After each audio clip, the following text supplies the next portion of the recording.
Hello, everyone. Possible Pictures 2026, sponsored by Revving. I'm very happy to be joined by Hyun from Venatus. Hyun. Thank you so much for spending time with us today. Yes, excellent to see you. It's my second time seeing you. Your third time? Fourth Might be time? third or fourth. How are you liking Possible thus far? I know we're just starting out, but what do you it's see? great. I feel like it's much bigger than the other years. I know Christian and his Possible team did a great job expanding it. I think now we took over Eden Rock as well. Yeah. But every year, I feel like we're just kind of up, one-upping it every year.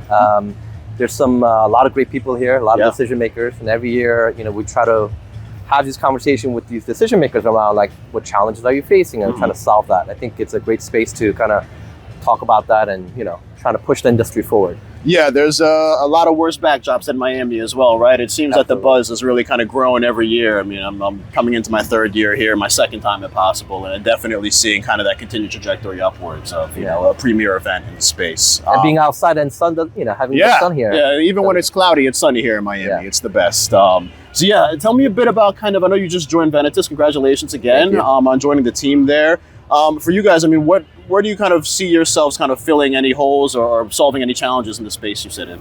Yeah, so I'm part of the U.S. brand partnership team. So we work with a lot of agencies and brands who are looking to get into gaming. Sure. And we do that in we have deep partnerships in place with a lot of these premium gaming studios, EA, Rovio being one of them, and we're trying to help them to get into those spaces in a more curated way. So what I mean by that is, a lot of times within even gaming, there's a lot of passive environments. So it's how do we find those moments where a lot of gamers are like more engaged and more interacting with it. We call those like high value moments, and we call those in the zone moments. So we try to get them into those environments.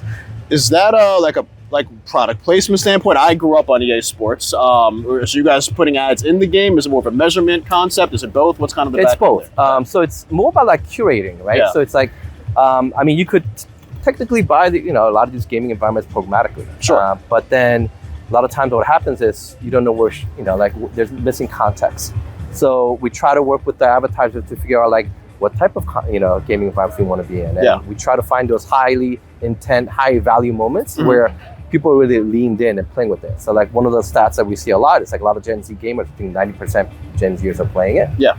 And we try to find out like when are they coming back? What type of games are they playing with certain type of verticals? Which one perform well? So we look at it from a lot of different angles holistically and get those brands to show up in those moments. Yeah, it's a huge and growing audience with more and more buying power, and I could see a great opportunity for where you guys are kind of sitting in the space to take advantage of that. Tell me a bit more about kind of what you're excited for in the industry, whether it's with you guys or in general for 2026 and beyond. I think World Cup, there's a lot of buzz around World Cup, right? Okay, so I think a lot of advertisers, big in the year, they're trying to figure out how do I show up like, authentically, naturally. One of the things that we're seeing with gaming is that it's becoming more of additive layer. So, what I mean by that is a lot of people, a lot of the brands are trying to figure out, okay, well, is it more experiential? Like, do I want to be in real life? And there's a mixture of everything, right? So you have music, you have creators, you have esports, right? And you also have gaming that's mixed in there, as well as live moments. So I think all of these things are coming together, and I think World Cup is going to be the first, event that's going to happen that's going to bring everyone together. Yeah, but it'll be interesting especially for the gaming industry to see how do we show up, right? And then what does that engagement look like for a lot of the, the gamers, but also people who are attending these type of events. Yeah, it's like you said, it's in real life, it's in games, everything is everything nowadays. And definitely excited to see what you and the team have in store. And thank you again for setting aside the time here with us. Thank you, appreciate it. All right.